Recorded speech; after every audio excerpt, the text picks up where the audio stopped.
Pemirsa, meski pasangan Pramono Rano telah deklarasi kemenangan satu putaran, namun pasangan RK Suswono tetap optimis Pilkada Jakarta 2 putaran. Lantaran dalam hitung cepat, Pilkada Jakarta ada margin of error yang diprediksi bisa pengaruhi hasil akhir.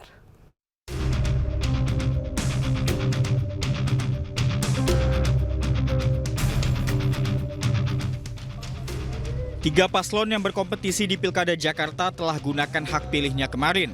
Hasil hitung cepat pun telah dikeluarkan oleh sejumlah lembaga survei. Pasangan calon gubernur dan wakil gubernur Pramono Anung dan Rano Karno unggul 50% dalam sejumlah hitung cepat. Pasangan Ridwan Kamil Suswono mengintai di posisi kedua, sementara Dharma Pangerkun dan Kun Wardana berada di posisi terakhir.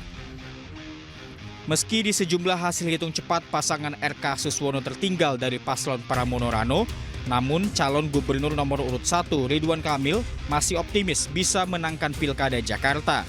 Pasangan Ridho juga bersiap untuk berkompetisi di Pilkada Jakarta putaran kedua. Andaikan ternyata harus 2 putaran, tentu kita terus bersemangat ya, dan berkomitmen untuk menjalankan proses yang kedua ini dengan jujur, dengan integritas, agar yang terpilih betul-betul memiliki legitimasi. Sementara pasangan calon gubernur Jakarta nomor urut 2, Dharma Pangerkun dan Kun Wardana, mendapatkan hasil yang cukup mengejutkan. Keduanya memperoleh 10% suara warga Jakarta. Ini adalah skenario Tuhan, di mana otomatis dengan angka tersebut, paslon Dharma Kun menjadi penentu suaranya untuk memenangkan salah satu paslon, baik 1 maupun 3 nantinya. Ini adalah berkat luar biasa, karena kami berdua bukanlah orang yang berlatar belakang politik dan tidak mempunyai basis partai. Kami sungguh-sungguh berjuang untuk seluruh warga Jakarta. Pilkada Jakarta sendiri berbeda dengan daerah lain. DKI Jakarta menjadi satu-satunya daerah yang bisa menggelar pilkada 2 putaran. Bila berlanjut ke putaran kedua, suara pasangan Dharma Kun akan menjadi rebutan bagi pasangan RK Suswono dan Pramono Rano yang akan bertarung nanti. Tim Liputan, iNews melaporkan.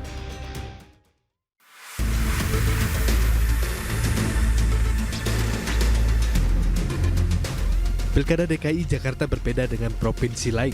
Status Jakarta sebagai ibu kota negara maupun daerah khusus menjadikan Pilkada Jakarta tetap bisa berlangsung 2 putaran. Aturan soal Jakarta sebagai daerah khusus Jakarta tertuang dalam Undang-Undang Nomor 2 Tahun 2024. Dalam undang-undang ini, pemenang Pilkada adalah pasangan cagup dan cawagup yang memperoleh suara lebih dari 50%.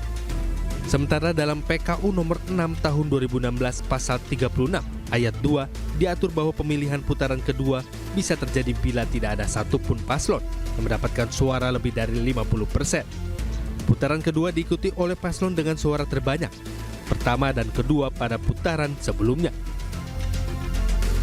Hasil hitung cepat Pilkada Jakarta berjalan cukup ketat. Meski pasangan Pramono Rano unggul di sejumlah lembaga survei, namun belum bisa dipastikan Pilkada Jakarta akan berjalan 1 atau 2 putaran. Lantaran hingga kini terdapat margin of error sebesar 1%. Quick count beberapa lembaga survei ini menempatkan kemenangan pasangan Pak Pramono Rano masih dalam batas margin of error alias tipis sekali meskipun di atas 50%. KPU DKI Jakarta pun mengungkap skenario putaran kedua Pilkada Jakarta akan digelar 26 Februari 2025. Namun ada atau tidaknya putaran kedua masih menunggu hasil real count resmi KPU. Tim Liputan iNews melaporkan.